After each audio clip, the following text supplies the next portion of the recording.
Telangana cabinet విస్తరణకు ముహూర్తం ఖరారైనట్టు తెలుస్తోంది. ఈ క్రమంలో కాసేపట్లో సీఎం రేవంత్ రెడ్డి ఢిల్లీ పర్యటనకు వెళ్లడం ప్రాధాన్యత సంతరించుకుంది. రేపు ఖర్గే, రాహుల్ గాంధీతో తెలంగాణ కాంగ్రెస్ నేతలు భేటీ కానున్నారు. ఈ సమావేశం తర్వాత కేబినెట్ విస్తరణపై క్లారిటీ రానుంది. ఇప్పటికే ఉమ్మడి జిల్లాలు సామాజిక సమీకరణాల వారీగా ఆశావహుల జాబితా సిద్ధమైనట్లు సమాచారం.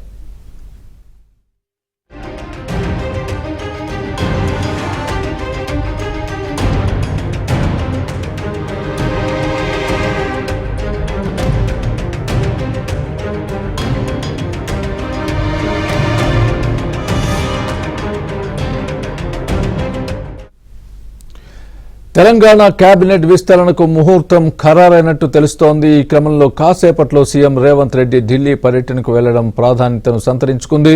రేపు ఖర్గే, రాహుల్ గాంధీతో తెలంగాణ కాంగ్రెస్ నేతలు భేటీ కానున్నారు. ఈ సమావేశం తర్వాత కేబినెట్ విస్తరణపై క్లారిటీ రానుంది.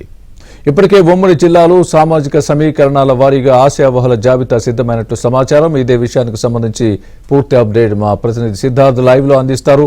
సిద్ధార్థ్, చెప్పండి, సీఎం రేవంత్ రెడ్డి ఢిల్లీ పర్యటన ఈ రోజు తర్వాత రేపు అక్కడ కాంగ్రెస్ నేతలతో కలిసి అధిష్టానాన్ని కలిసి ఎవరెవరు ఆశావహుల జాబితా వాళ్ళ ముందు పెట్టే అవకాశం ఉందా? ఎవరెవరు ఆశావహుల జాబితాలో ఉన్నారు? థ్యాంక్ యూ స్వామి. ఎన్నో రోజుల నుంచి పలు కారణాలతోని వాయిదా పడుతున్న క్యాబినెట్ విస్తరణ ఒక కంక్లూజన్కి వచ్చినట్టు అర్థం చేసుకోవచ్చు. ప్రస్తుతం ఎంసీఆర్ హెచ్ఆర్డీలో సిఎల్పి సమావేశం జరుగుతుంది. ఈ సిఎల్పి సమావేశం అనంతరం ఢిల్లీకి కాంగ్రెస్ నేతలు వెళ్లనున్నారు. CM Revanth Reddy, deputy CM Bhatti Vikramarka, party incharge Munshi, party అధ్యక్షుడు మహేష్ కుమార్ గౌడ్, అదేవిధంగా మంత్రి ఉత్తమ్ కుమార్ రెడ్డి, ఒకరిద్దరు నేతలు తెలంగాణ నేతలు ఢిల్లీకి వెళ్లనున్నారు. వాళ్ళు రేపు ఖర్గేతోని, రాహుల్ గాంధీతోని భేటీ కానున్నారు. ఈ భేటీలో క్యాబినెట్ విస్తరణకు సంబంధించి ఒక కంక్లూజన్ వచ్చే అవకాశం ఉంది. ఇప్పటికే చాలా రోజుల నుంచి క్యాబినెట్ విస్తరణ వాయిదా పడుతూ వస్తూ ఉంది.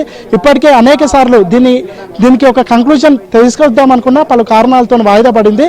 ఇక ఇప్పుడు అన్ని విషయాలు, అన్ని టాస్కులు అయిపోయినటువంటి నేపథ్యంలో ఇప్పుడు ఈ క్యాబినెట్ విస్తరణ చేయాలని కాంగ్రెస్ పెద్దలు ఒక నిర్ణయానికి వచ్చారు. ఇప్పటికే ఉమ్మడి జిల్లాల్లో ఎవరికైతే ప్రాతినిధ్యం లేదు, 4 ఉమ్మడి జిల్లాలకు ప్రాతినిధ్యం లేదు, రంగారెడ్డి, ఉమ్మడి హైదరాబాద్, అదేవిధంగా ఆదిలాబాద్, నిజామాబాద్, ఈ 4 ఉమ్మడి జిల్లాలకు మంత్రివర్గం నుంచి ప్రాతినిధ్యం లేదు. దాంతోపాటు కొన్ని బలమైన సామాజిక వర్గాలకు కూడా మంత్రివర్గంలో స్థానం లేదు. మరొక 6గురిని మంత్రివర్గంలోకి తీసుకోవాల్సిన ఛాన్సెస్ ఉన్నాయి. ఈ 6గురు మంత్రివర్గం కోసం ఇప్పటికే చాలా మంది ప్రయత్నాలు చేస్తూ ఉన్నారు. కొంతమంది ఈ తెలంగాణ కాంగ్రెస్ పెద్దల చుట్టూ ప్రదక్షిణలు చేస్తున్నారు, కొంతమంది ఢిల్లీలో తమ ప్రయత్నాలు చేస్తూ ఉన్నారు. అయితే సామాజిక సమీకరణాల ఆధారంగానే మంత్రివర్గ విస్తరణ ఉంటుందని చాలా రోజుల నుంచి కాంగ్రెస్ నేతలు చెప్పుకుంటూ వస్తున్నారు. ఈ 4 ఉమ్మడి జిల్లాల్లో కొన్ని సామాజిక వర్గాల వారీగా ప్రతిదానికి ఒక 2-3 పేర్లను ఫైనలైజ్ చేశారు. ఈ వీళ్ళలో నుంచి క్యాబినెట్ విస్తరణకు బెర్తులు ఖరారు చేసే అవకాశం ఉంది. అయితే ఈ స్థానిక సంస్థల ఎన్నికల ముందు క్యాబినెట్ విస్తరణ చేస్తే ఏ విధంగా ఉంటుంది, ఇది పార్టీకి లాభదాయకంగా ఉంటుందా, నష్టాన్ని చేకూరుస్తుందా అనే అంశాన్ని కూడా కాంగ్రెస్ పెద్దలు ఆలోచిస్తున్నారు. వీటన్నిటిని పరిగణలోకి తీసుకొని క్యాబినెట్ విస్తరణను చేసే అవకాశం ఉంది. క్యాబినెట్ విస్తరణలో ఎన్నికల కంటే ముందు కొంతమందికి అష్యూరెన్స్ ఇచ్చారు.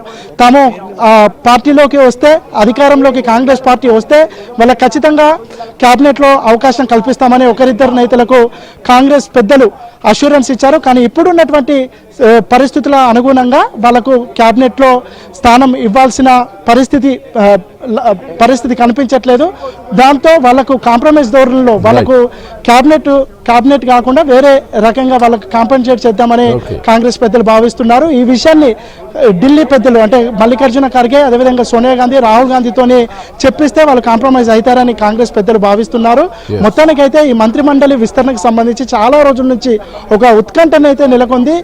ప్రస్తుతం అయితే దీనికి సంబంధించి ఒక కంక్లూజన్ వచ్చే అవకాశం ఉంది స్వామి. Right Siddharth, thanks for the update.